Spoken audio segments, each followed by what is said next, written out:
अस्सलाम वालेकुम स्टूडेंट। आज का हमारा जो टॉपिक है वो ह्यूमन हार्ट्स है। आज इंसानी दिल के बारे में पढ़ते हैं। हमें पता है कि इंसानी दिल एक पंप के तौर पे काम करते हैं। इंसानी जिस्म एक ट्रांसपोर्ट सिस्टम है जो कि चीज़ों को मुख्तलिफ जगहों तक पहुंचा देते हैं। जैसे कि हम लोग खुराक खा जाते हैं तो खुराक हमारे स्मॉल इंटेस्टाइन से वापस जब खून जज़ब कर लेते हैं तो खून पूरे जिस्म के अंदर गर्दिश कर रहा होता है, चक्कर लगा रहा होता है, सर्कुलेट कर रहे होते हैं। तो ये खुराक यहाँ से उठा करके जिस्म की जहाँ जहाँ पे सेल्स मौजूद हों, चाहे वो दिमाग में हो, चाहे वो हमारे टांगों में हो, जहाँ जहाँ पे सेल्स हो वहाँ तक खुराक पहुँचाना काम है ब्लड का। ब्लड को कौन पंप कर रहा है? हमारा दिल कर रहा है। तो हाँ, जो दिल के बारे में पढ़ते हैं, दिल के पास ऐसा क्या है, कैसा पंप कर रहा है। आमतौर पर लोगों ने ये भी सुना होगा कि दिल की 4 चैम्बर्स है, 4 खाने हैं। एक तरफ से खून आ रहा है, दूसरी तरफ से खून निकल रहा है। तो आज इस खाने के बारे में ज़रा डिटेल से पढ़ते हैं। लास्ट तक वीडियो देख ले, इंशाल्लाह बहुत कुछ इसमें मिल जाएगी। चलो स्टार्ट कर लेते हैं इंसानी दिल के बारे में। अभी साथ साथ डायग्राम भी समझ लीजिए, डायग्राम किस तरह ड्रा कर देना चाहिए। इंसानी दिल,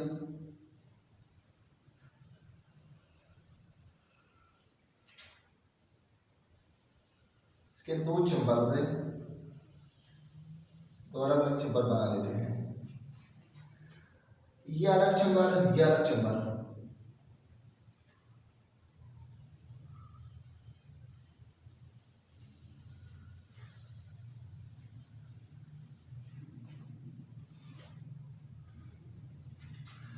यहाँ पे इसको, इस चैम्बर को अलग से 2 हिस्सों में तकसीम कर लेते हैं, इस चैम्बर को ऐसे अलग 2 हिस्सों में तकसीम कर लेते हैं।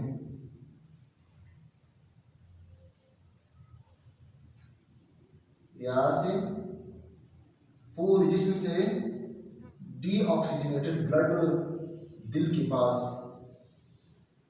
आ रहा है।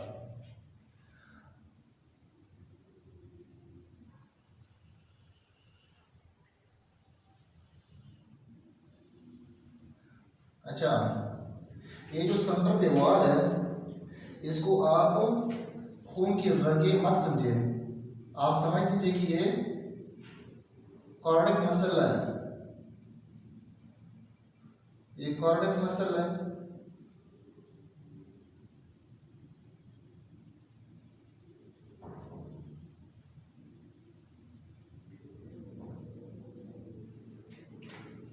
टाइम लग जाता है इसको भरने में।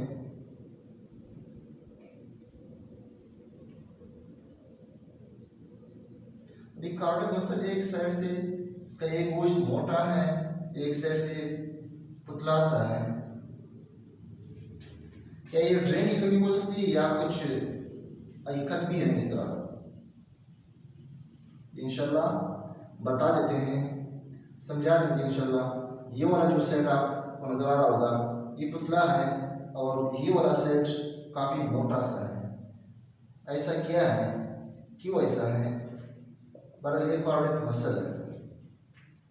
कार्डियक मसल यहाँ से इसकी चैम्बर्स बनते हैं।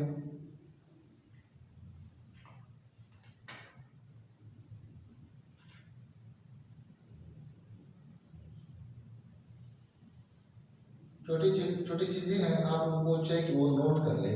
यहाँ से मोटा था, यहाँ से फिर मैंने पतला कर दिया, इसके पीछे भी कुछ रीजन जरूर होंगे।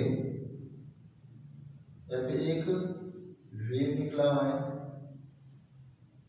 फिर से रसल बांध, फिर एक और वेन निकला हुआ है, ये फिर से कार्डियक मसल है।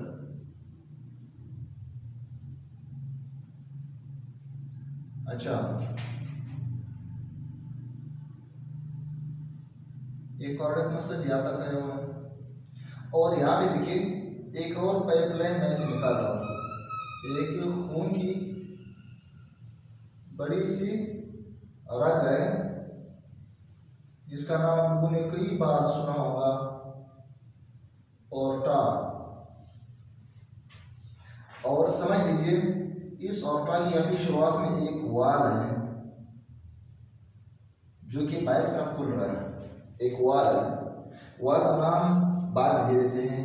और एक और वाल है, बड़ा सा वाल, जिसने इन दो चैम्बर्स को एक दूसरे से अलग कर दिया है। इसी तरह इस साइड से भी यहाँ पे एक वाल निकला हुआ है, एक बड़ा सा रग निकला हुआ है। इसकी अभी शुरुआत में यहाँ फिर से एक वाल लगा हुआ है।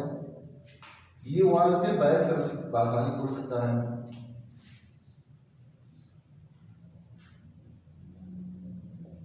ये कार्डियक मसल है। ये जो वाल यहाँ से निकला हुआ है, यहाँ पे दो मुख्तलिफ हिस्सों में तकसीम हुआ है। यहाँ तक बात क्लियर हुआ। यहाँ से इसको बंद कर लेते हैं, चैम्बर को ऐसे बंद कर लेते हैं। कार्डियक मसल दिल के गोश्त। इसी तरह इस साइड पे आते हैं। यहाँ से भी जैसे मैंने यहाँ पे एक वाल यहाँ पे बनाया, यहाँ पे भी इसी तरह एक वाल बना लेते हैं।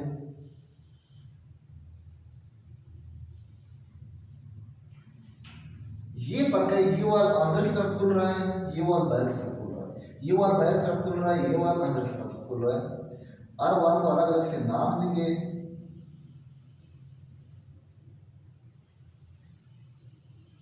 यहां तक हमारे पास दिल का एक स्ट्रक्चर बना।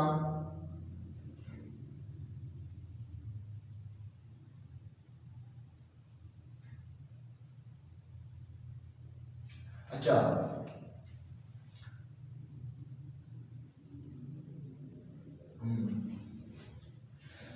अब ये रग यहां से खून लेके आ रहा है, ये रग यहां से खून लेके आ रहा है।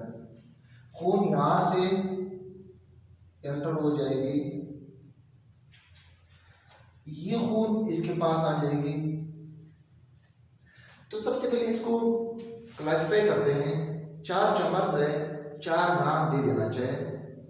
जैसे कि मैं यहाँ उनके सामने मौजूद हूँ, ये मेरा राइट हैंड है और ये साथ ही मेरा लेफ्ट हैंड है। तो जैसे कि मैंने पीछे डायग्राम बनाया हुआ है हार्ट का, ये मेरा अपना दिल समझे। तो मेरा दिल यहाँ पे लेफ्ट साइड की तरफ पड़ा हुआ है, बिल्कुल सेंटर पे नहीं है, ना राइट साइड पे है, थोड़ा सा लेफ्ट साइड पे मौजूद है और यहाँ पे मौजूद है। ये जो केज है, इस केज के अंदर मौजूद है। तो चलो यहाँ पे एक लिख लेते हैं, आर लिख लेते हैं। मेरा राइट हैंड है तो यहाँ पे आर लिख देना चाहिए। ये मेरा लेफ्ट हैंड है, यहाँ पे एल लिख देना चाहिए। कुछ यहाँ पे मैंने टर्म्स लिखे हैं, कुछ नाम वाल के नाम से, चैम्बर के नाम से, रगों के नाम से। तो यहाँ पे मैंने कुछ नाम लिखे हैं। अभी वन बाय वन एक एक नाम को उठा लेते हैं, यहाँ पे इसके ऊपर फिट कर लेते हैं कौन सी चैम्बर कौन सी वाल का क्या नाम है। तो सबसे पहले हमारे पास 4 चैम्बर्स है। Chamber number 1, 2, 3, 4। ये जो चैम्बर है, ये चैम्बर किस तरफ है? राइट साइड तरफ है, तो उसको आर्ट्रियम का नाम देंगे।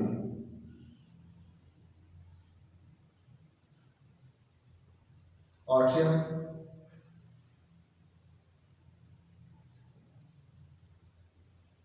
कौन सा आर्ट्रियम? Right atrium. ये वाला चैम्बर जो है, ये भी इसी तरह आर्ट्रियम है, पर कितना सा है?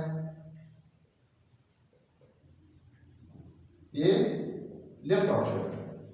बात या तक क्लियर हुआ? ये जो है ये वेंट्रिकल है। जैसे ये आर्ट्रियम है, इसका नाम वेंट्रिकल है।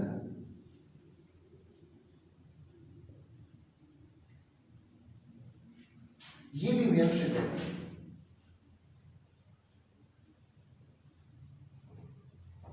ये राइट वेंट्रिकल है, ये लेफ्ट वेंट्रिकल है। 4 चैम्बर हमारे पास हो गए। अभी इस वाल के नाम लिख लेते हैं। जैसे कि ये वाल है, आपको नजर आ रहा होगा, ऊपर की तरफ खुल रहा है। ये इस वाल से ऊपर की तरफ चीजें जा सकती हैं, इस वाल से भी चीजें ऊपर की तरफ पास हो सकते हैं, बल्कि नीचे की तरफ नहीं जा सकते। उसका वजह यह है, ये जो वाल लगा हुआ इस तरह बना हुआ, अभी यहां से आसानी खुल सकता है। अगर ऊपर से कोई चीज आ रहा हो अंदर की तरफ, इसके खुलने की कोई चांस नहीं है। तो ये किसी सूरत बी ऊपर से आने वाली चीजों को इंट्रो नहीं देते, मगर यहाँ से चीजों को बाहर की तरफ ले जाने का काम कर लेते हैं। और इसी तरह एक वाल्व यहाँ पे लगा हुआ है, एक वाल्व यहाँ पे लगा हुआ है। ये जो वाल्व है ये चीजों को यहाँ से अंदर की तरफ पास होने देते हैं, ये वाल्व चीजों को अंदर से ऊपर से नीचे की तरफ पास होने देते हैं, बाहर की तरफ जाने नहीं देते हैं। इसका कोई फंक्शन तो जरूर होगा, बहुत अहम किरदार है इसका। सबसे पहले इन वाल्व्स के नाम लिख लेते हैं। ये जो वाल्व्स है ये आर्ट्रियम और वेंट्रिकल के दरमियान मौजूद है। ये वाल्व भी आर्ट्रियम और वेंट्रिकल के दरमियान मौजूद है, तो उसको एक ऐसा नाम देना चाहिए ताकि दोनों के नाम आ जाए, क्योंकि दोनों का शरीक वाल्व है। तो इसको एक नाम दे देते हैं, आर्ट्रियो वेंट्रिकल वाल्व।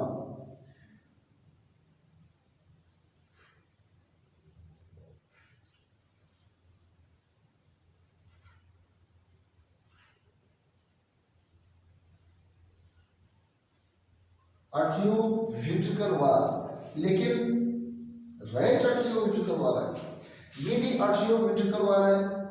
बराबर का जगह नहीं लिखना चाहे, आप समझ लीजिए, चलो लिख लेते हैं, ऐसा ना आप कंफ्यूज हो जाए।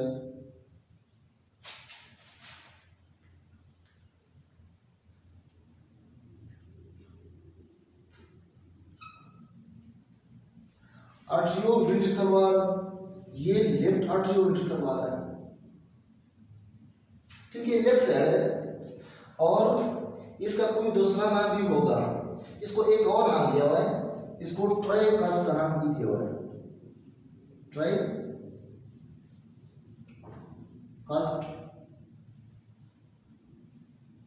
वाल्व, इसके दो नाम हैं, आर्ट्रियो वेंट्रिकल वाल्व भी कहते हैं, ट्राइकस वाल्व भी कहते हैं। इसी तरह इसके भी दो नाम है, बल्कि इसके नाम तीन हैं।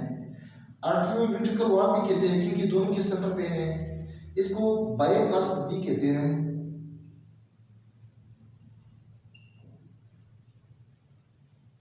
बाइकस भी कहते हैं। एक और नाम इसको दिया गया है, वो नाम है, यहाँ पे मैंने लिखा है मेट्रल वाल्व्स, बाइकस वाल्व्स और आर्ट्रियो वेंट्रिकल वाल्व। तो इसका नाम जो एक एक्स्ट्रा नाम है वो नाम है मेट्रल वाल्व। तो इसकी तीन नाम हैं, mitral valves, atrio ventricle valves, bikes valves. जरा ये समझा देंगे, इसको ट्राइकस का नाम एक्स्ट्रा नहीं दिया, इसको बाइकस का नाम दिया, इसके पीछे कोई रीजन तो जरूर होगा क्यों बाइकस ट्राइकस का नाम दिया गया। आप समझ लीजिए कि ये दिल है, इस दिल के अंदर जो वार पड़ा हुआ है इस तरह का पड़ा हुआ है, वार है। अब इस वार को मैं तीन हिस्सों से बोलूंगा, तीन हिस्सों के। अब इसकी एक दो तीन तीन हिस्से, ट्राइसिमरात थ्री, ये तीन कस पे मुश्तमिल है, तीन पर्दों पे मुश्तमिल है, इसीलिए इसको नाम दिया गया ट्राइकस।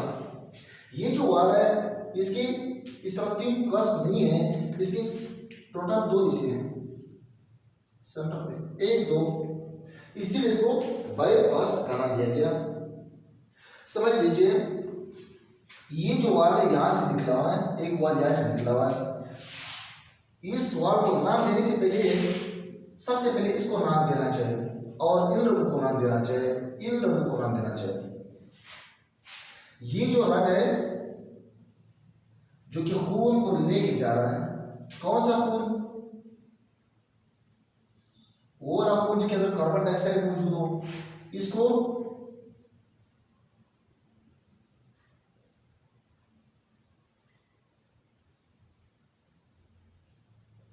पल्मोनरी आर्टरी कहते हैं।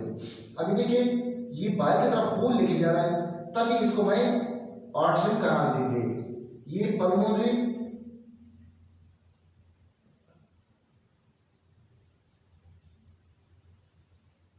आर्टरी है, ये पल्मोनरी आर्टरी है। और यहां पे जो खून वापसी पे लेके आ रहा है, इसको भी नाम देंगे, लेग से दे देते हैं।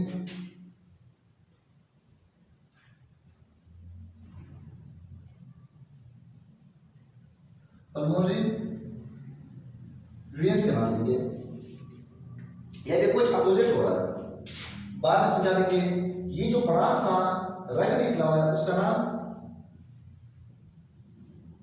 ऑर्टा है, इसका नाम ऑर्टा है।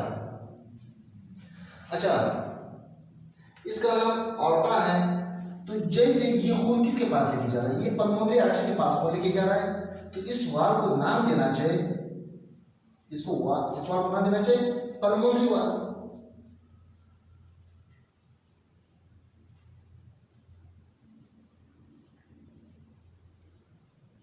इसको नाम पल्मोनरी वाल देना चाहिए क्योंकि खून पल्मोनरी आर्टरी के पास ले जाते हैं, और यहाँ पे जो ये वाल है खून ऑर्टा के पास ले जा रहे हैं, उसको ऑर्टिक वाल कह देना चाहिए।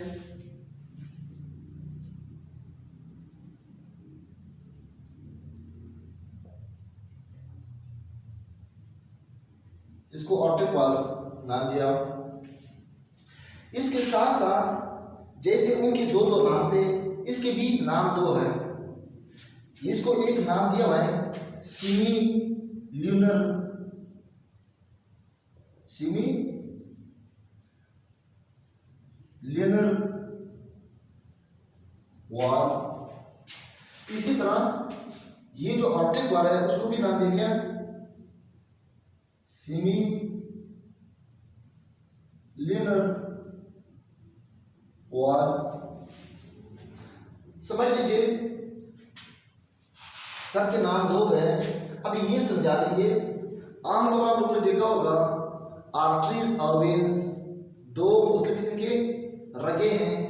आर्टरी का काम दिल से खून को उठा करके जिस्म के मुख्तलिफ हिस्सों तक पहुंचा देना, यानी दिल से खून लेके जाना, बस इतना, दिल से खून लेके जाना। वेन्स का काम दिल के पास खून ले आना। ये दो डिफरेंस है आर्टरी और वेन का, इसीलिए एक और आर्टरी कहते हैं, एक को वेन्स कहते हैं।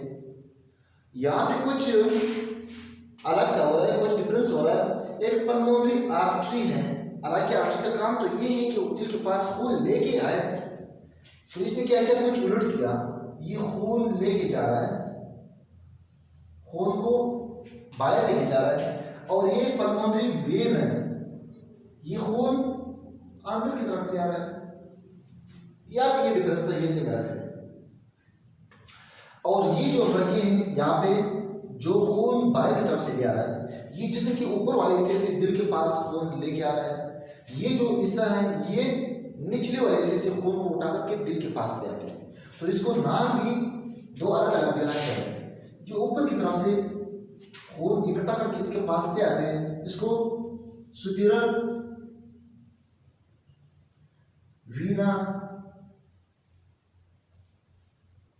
केवा, सुपीरियर वीना केवा। जो खून नीचे से उठा के दिल के पास ले आ रहा है उसको इंफीरियर वीना कहेंगे।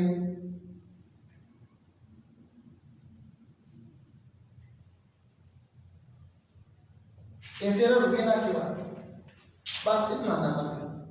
वो सुपीरियर वीना केवा है, ये इंफीरियर वीना केवा है। अभी कहानी समझ लीजिए, एक डायग्राम मैंने बना लूंगा, जगह कम है, छोटा सा बना लेंगे। ये हमारे सांस की नाली है। आपको पता है सांस की नाली की बात होती है, हमारे फेफड़े मौजूद हैं, हमारे लंग्स है। अभी जो दिल पंपिंग कर रहा है उसका मकसद क्या है, यानी आप समझ लीजिए कि एक ट्रेन है, यानी खून हमारा एक ट्रेन के तौर पे काम कर रहा है। खून के लगे एक रेलवे की ट्रैक्स है, उसके ऊपर ट्रेन जा रहा है। अभी ट्रेन मुख्तलिफ जगहों पे जाके रुक जाता है, वहाँ पे कुछ सवारी उतर जाते हैं, कुछ सवार हो जाते हैं। तो ये ट्रेन का इंजन दिल है, खून जा रहा है, एक अपने ट्रैक पे जा रहा है, ट्रैक इसके खून के लगे हैं। अभी कहाँ पे सवारी उतर रहे हैं, कहाँ पे अपना स्टेशन होगा, तो यहाँ से जब खून इंफीरियर वीना केवा के पास आ जाता है तो ये दिल को दे देते हैं, यानी राइट आर्टरी के पास जब खून आ जाता है, आप समझ लीजिए वो खून जो राइट आर्टरी के पास आ जाता है, उस खून के पास कार्बन डाइऑक्साइड ज्यादा होता है। वही खून जब राइट आर्टरी कॉन्ट्रैक्ट हो जाता है, इसके कॉन्ट्रैक्ट होने की वजह से ये खून ये वाला जो है अंदर की तरफ खुल सकता है, आसानी खुल सकता है। जैसे कॉन्ट्रैक्ट हो जाएगा तो वहाँ से ब्लड की जो प्रेशर है उस प्रेशर की वजह से वाल खुल जाएगी। ये जो लब डब की आवाज़ें जो दिल से निकलते हैं तो ये इस वाल की वजह से इतनी तेजी से खुल जाते हैं, प्रेशर से खून को राइट वेंट्रिकल को दे देते हैं। आप समझ लीजिए कि राइट वेंट्रिकल के पास भी खून आ गया। जिस टाइम खून यहाँ पे आ रहा था तो ये वाल बंद था, यहाँ पे आ गई। अभी इसके बाद क्या हो जाएगा, राइट वेंट्रिकल कॉन्ट्रैक्ट हो जाएगा। जब राइट वेंट्रिकल कॉन्ट्रैक्ट हो जाएगा यहाँ से ये वाल खुल जाएगा, प्रेशर की वजह से ये वाल खुल जाएगा। जब खुल जाएगा यहाँ से खून पास हो जाएगी। ये वाल उस कंट्रक्शन की, ये जो राइट वेंट्रिकल है इसके कंट्रक्शन की वजह से यहाँ पे ये वाल खुल नहीं सकता है। इसका वजह ये है इस वाल के साथ कुछ फाइबर्स लगे हैं जो कि गोश्त के साथ एक टच है। किसी भी टेप आपको जब दिल मिल जाएगा आप समझ इसलिए उसको देख के फाइबर हमारे साथ धागे इसके साथ अटैच है, उन धागों ने इस वाल को इस तरह पकड़ा है। बाहर की तरफ उसको खोलने नहीं देते हैं, अंदर की तरफ आसानी खुल सकता है। अच्छा, जब ये से कॉन्ट्रैक्ट हो जाता है तो खून यहाँ पे चली जाएगी। आप समझ लीजिए खून क्यों जा रहा है, कहाँ जा रहा है। यहाँ से इसके कॉन्ट्रैक्ट होने का मकसद ये कि खून को पिपड़ू के पास ले जाए। पिपड़े हमारे जिस्म में वो ऑर्गन्स है जहाँ पे गैसेस की एक्सचेंज हो जाती है, जहाँ पे कार्बन डाइऑक्साइड खारिज हो जाता है, ऑक्सीजन लिया जाता है। जैसे कि हम लोग ऑक्सीजन इनहेल कर लेते हैं, कार्बन डाइऑक्साइड एक्सहेल कर लेते हैं। आप समझ लीजिए यहाँ से ट्रेन जा रहा है, इसके अंदर सवारी मौजूद है, सवारी कार्बन डाइऑक्साइड है, जा रहा है, ये रेलवे स्टेशन है। यहाँ पे जब खून पहुंच जाएगी तो यहाँ पे आप समझ लीजिए कि यहाँ पे ये रंग इस पिपड़े के पास आ गया। जब इसको खून दे देते हैं तो इस खून के अंदर कार्बन डाइऑक्साइड उतर जाता है और प्लस ऑक्सीजन सवार हो जाता है। कार्बन डाइऑक्साइड उतर गया, ऑक्सीजन सवार हो गया। इसी तरह जो ये वाला रंग है ये दूसरे पिपड़े के पास गया हुआ है। यहां पे भी कार्बन डाइऑक्साइड उतर जाता है, ऑक्सीजन सवार हो जाता है खून के अंदर। तो यहाँ पे आप समझ लीजिए जैसे हम लोगों ने एक्सहेल कर दिया, ये कार्बन डाइऑक्साइड जो स्टेशन पे उतर गया हम लोगों ने इसको खारिज कर दिया और साथ ही हम लोगों ने ऑक्सीजन भी लिया, इनहेल कर दिया। इस दौरान ये जो ऑक्सीजन है वहाँ पे स्टेशन पे जो ट्रेन खड़ा था या खून मौजूद थी उस खून में सवार हो गया। अब इस खून ने वापस ही भी इस सेल के पास नहीं आना क्योंकि ये जो सेल है ये डीऑक्सीजनेटेड ब्लड के लिए है। यहाँ पे गंदा खून आ सकता है। अभी खून बिल्कुल साफ हो चुका है, उसके पास कार्बन डाइऑक्साइड नहीं है, ऑक्सीजन से भरा हुआ खून है। तो इस खून ने यहाँ से इस रास्ते से आके यहाँ से आना है। आप समझ लीजिए इसी पिपड़े से एक रग निकला हुआ है, अभी खून इसके पास आ रहा है।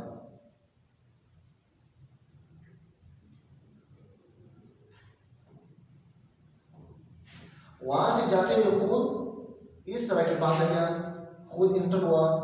कौन सा खून? जिसके पास ऑक्सीजन मौजूद थी।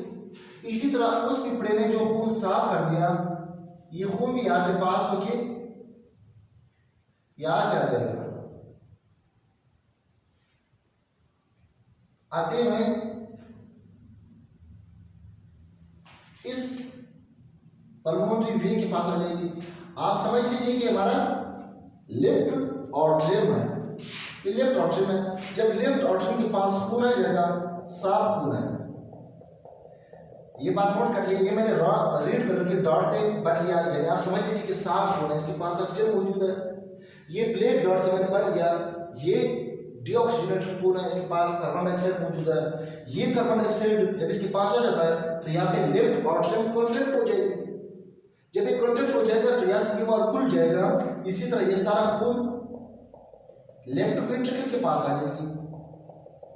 लेफ्ट वेंट्रिकल के पास जब खून आ जाएगा तो ये लेफ्ट वेंट्रिकल फिर से कॉन्ट्रैक्ट होके यहाँ से ये वाल खुल जाएगा, ये वाल बंद हो जाएगा। जैसे कि यहाँ पे फाइबर्स लगे हुए हैं तो यहाँ पे इस वाल के अंदर भी इस तरह के फाइबर्स लगे हुए हैं, इसको बाहर तरफ खुलने नहीं दे रहे। यहाँ से जब कॉन्टेक्ट होगा तो इसके ऊपर बहुत ज्यादा प्रेशर आ जाएगा, क्योंकि ये वाल सबसे ज्यादा प्रेशर बना रहा है। उसका वजह ये है, ये वाल यहाँ से खून को पास करके ऑर्ट्रा के जरिए पास करते हुए ये खून जिस्म के मुख्तलिफ हिस्सों के पास चला जाएगा। पूरे जिस्म में, चाहे दिमाग हो, चाहे टांगे हो, चाहे जिस्म का कोई भी आज़ा हो, जहाँ जहाँ पे सिल हो, उसके पास में खून पहुँचाना है, तो इसके ऊपर ज्यादा प्रेशर आ जाएगा। आप समझ लीजिए ये खून पूरे जिस्म के अंदर फैल गई। अब ये खून जिस्म के अंदर जाते हुए मुख्तलिफ सिल के पास जाएगा। जैसे जैसे वो सिल के पास पहुंच जाएंगे, आप समझ लीजिए कि वहाँ पे रेलवे स्टेशन है, वहाँ पे कुछ सवारी फिर से उतर जाएगी, कुछ सवार हो जाएंगे। जब ये खून सिल के पास जाएगा तो सिल के लिए ऑक्सीजन चाहिए, वहाँ पे सेलुलर रेस्पिरेशन हो रहा है, माइटोकॉन्ड्रिया के लिए ऑक्सीजन की जरूरत है, वहाँ पे हमें एनर्जी देने के लिए ऑक्सीजन की जरूरत है। तो आप समझ लीजिए कि वहाँ पे ऑक्सीजन उतर गया, सिल के अंदर एंटर हुआ। जब ये ऑक्सीजन सिल के अंदर एंटर हो जाएगा, माइटोकॉन्ड्रिया के अंदर वो जल जाएगी। जैसे आमतौर पर हम लोग लकड़ी जलाते हैं, कोई भी चीज़ जलाते हैं, ईंधन जलाते हैं, उसके लिए ऑक्सीजन दरकार है। ऑक्सीजन की जलने के बाद कार्बन डाइऑक्साइड मिल जाता है धुआं की शक्ल में। तो इसी तरह हमारे सिल के अंदर जब ऑक्सीजन चला जाएगा, वो जल जाएगा, उसकी बदौलत कार्बन डाइऑक्साइड पैदा हो जाएगी। अभी कार्बन डाइऑक्साइड एक पार्टू चीज़ है, तो इसको खारिज कर देना चाहिए। तो वहाँ पे सेल से कार्बन डाइऑक्साइड बाहर आ जाएगी। ये बाहर आती हुई उसी खून के अंदर सवार हो जाएगी। जिस खून के पास ऑक्सीजन था, जिसने खून सेल को दे दिया, कार्बन डाइऑक्साइड को सवार कर दिया। आप समझ लीजिए कि रेलवे स्टेशन पे रेलवे मौजूद है, वहाँ से सवारी एक उतर गया, एक सवार हो गया। तो यहाँ से वही खून दोबारा आते हुए इंफीरियर वीना की वजह, सुपीरियर वीना की वजह से फिर से इस साइड से आ जाएंगे। तो ये सिलसिला जारी है। हर मिनट में 72 टाइम्स दिल धड़क रहा होता है, पंपिंग करता है। एक मिनट में 72 बार पूरे जिस्म के अंदर खून को पिला लेते हैं। ये खून जिस्म के अंदर जाते हुए जहां जहां तक इसका रगे गए हुए वहां तक वो ऑक्सीजन को पहुंचा देते हैं, कार्बन डाइऑक्साइड को वहां से वापस इकट्ठा करके दिल के पास ले आते हैं। दिल वही कार्बन डाइऑक्साइड वाले खून को वापस फेफड़ों के पास भेज देते हैं ताकि फेफड़े इसको साफ कर ले। अच्छा, यहाँ तक हमारा ये कार्य कंप्लीट हो गई। अभी देख लेते हैं दिल का जो ये वाला हिस्सा मोटा है, ये वाला हिस्सा पतला सा है। मैंने कहा कि ये समझा देंगे। तो ये वाला हिस्सा इसलिए मोटा है, ये वाला इसके ऊपर बहुत प्रेशर आ जाएगी, ये बहुत ज़्यादा प्रेशर बना लेते हैं, क्योंकि इसने पूरी जिस्म के पास खून को भेज देना है। ये जो वाल है इसके पास इतना प्रेशर नहीं है। आप समझ लीजिए दिल यहाँ पे मौजूद है, मेरे सांस की नाली यहाँ पे मौजूद है, सांस की नाली आती हुई यहाँ पे फेफड़े मौजूद है। अभी जो ये वाला साइड है इसमें फेफड़ों के पास खून भेजना है, मामूली से प्रेशर से खून पास होकर फेफड़ों के पास जा सकता है। तो इसके लिए इतनी ज़्यादा मोटे होने की जरूरत नहीं है। तो इसीलिए अल्लाह ताला ने इस साइड को पतला सा बनाया हुआ है। ये जो साइड है काफी मोटा सा ज्यादा मोटा है, क्योंकि ये वाला वाल इसके ऊपर ज्यादा प्रेशर आ जाएगी। तो ये मोटा सा बनाया हुआ है क्योंकि पूरे जिस्म के पास खून पहुंचा देते हैं। अभी ये वाल और यहाँ से ये पुतले ही है, क्योंकि इसके ऊपर कोई खास प्रेशर नहीं आ जाएगा। इसने पंपिंग करके सिर्फ यहाँ तक खून पहुंचा देना है, इसने कॉन्ट्रैक्ट होकर सिर्फ यहाँ तक खून पहुंचा देना है। ये वाला हिस्सा काफी मोटा है, ऐसे यहाँ तक। आप समझ लीजिए अगर मैं ये गोश्त का टुकड़ा उठा लूं, यहाँ से लेके छोटा सा टुकड़ा काट लो, तो दिल की जो गोश्त है ये 3 तरह के हैं, 3 तरह के लेयर पे मुश्तमिल है। एक का नाम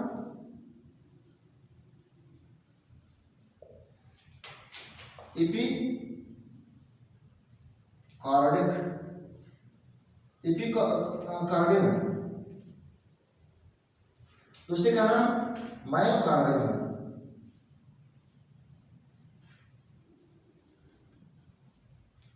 तीसरे का नाम एंडोकार्डियम है। आप समझ लीजिए मेरे पास दिल का ये टुकड़ा मौजूद है। ये टुकड़ा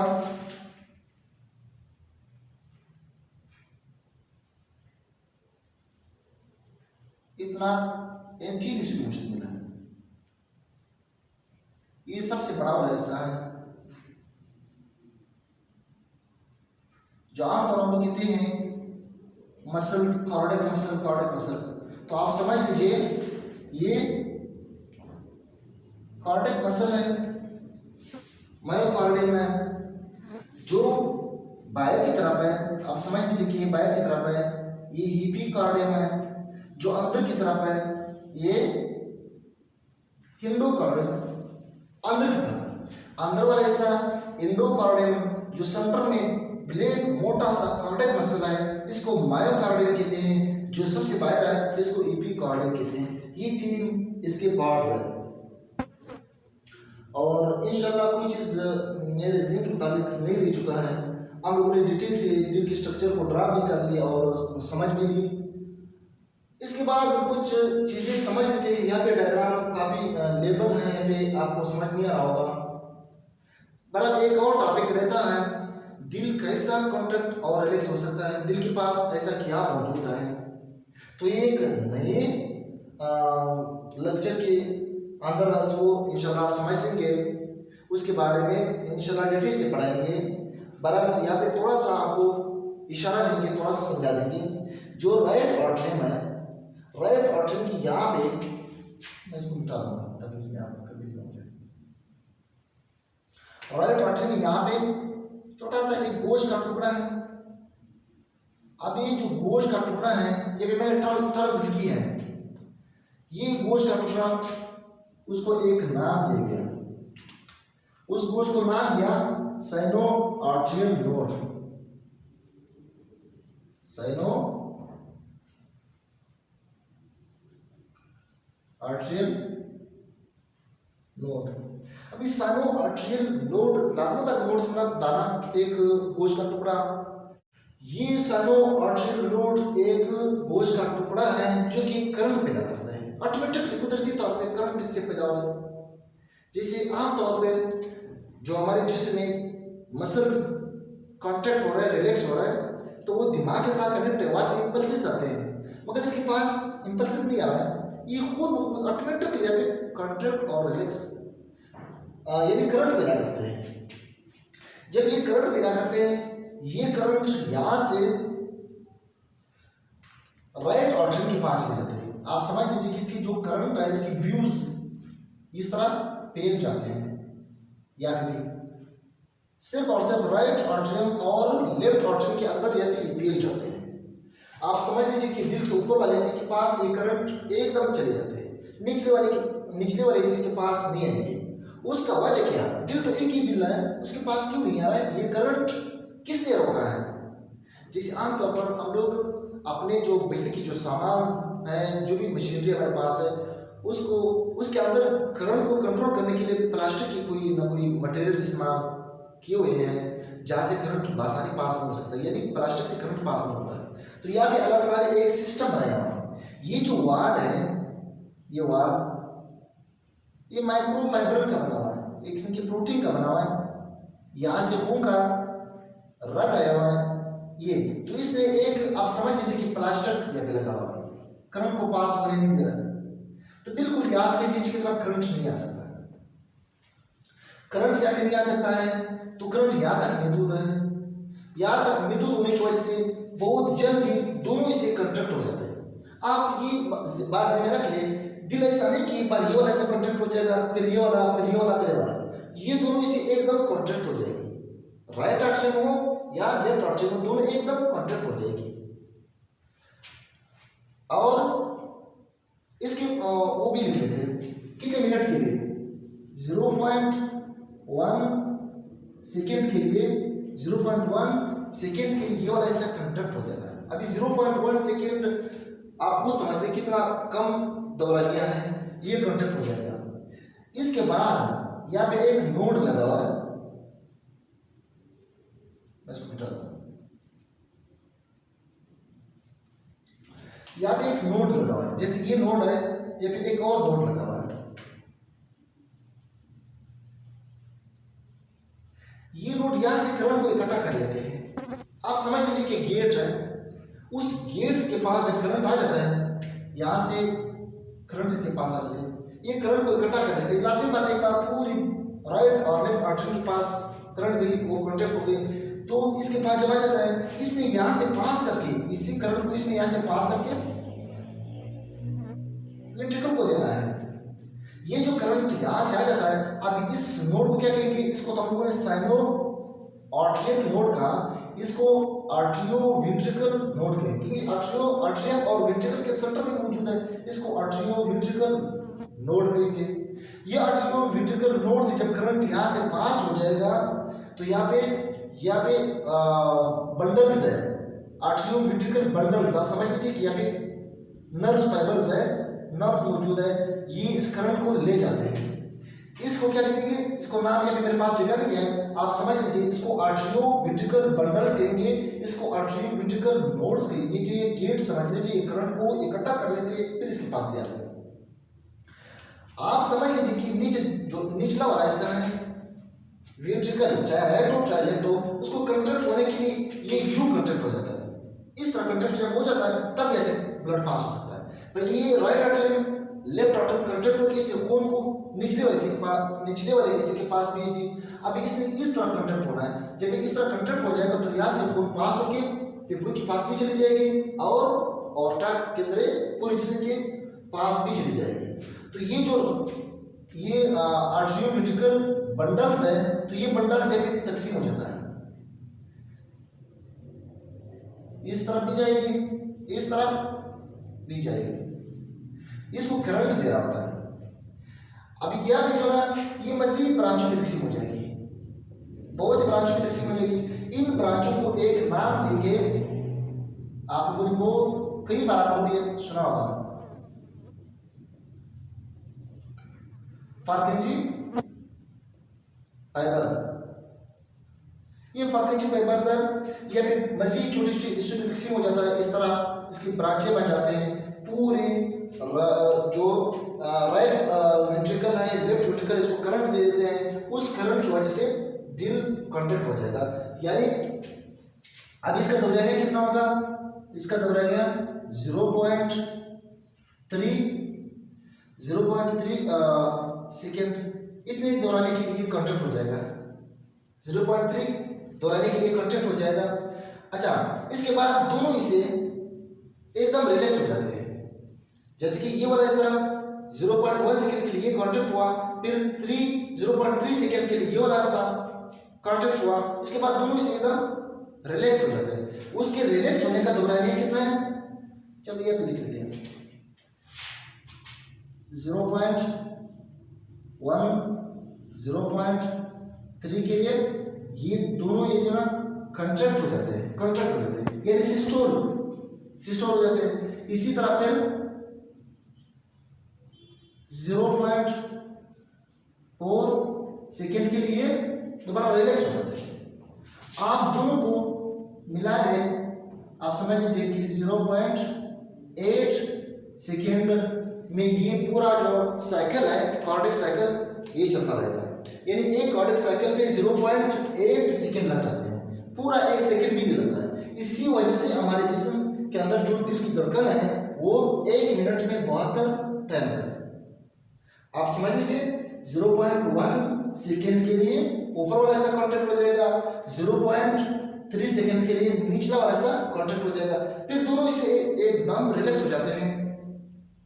4 सेकेंड के लिए रिलैक्स होते हैं, 4 सेकेंड के बाद 4 सेकेंड नहीं, 0.4 सेकेंड के लिए ये दोबारा रिलैक्स हो जाते हैं। इन दोनों को मिला के आप समझ लीजिए कि कार्डिक साइकिल 0.8 सेकेंड में हुआ। तो यहाँ तक हमारा कहानी कंप्लीट हुआ। इंशाल्लाह मुझे 100% उम्मीद है कि आप लोगों को अच्छी तरह समझ आ चुका होगा। तो इंशाल्लाह एक नए लेक्चर के साथ फिर इंशाल्लाह मिलेंगे। दुआ में याद रखना। अल्लाह हाफिज़।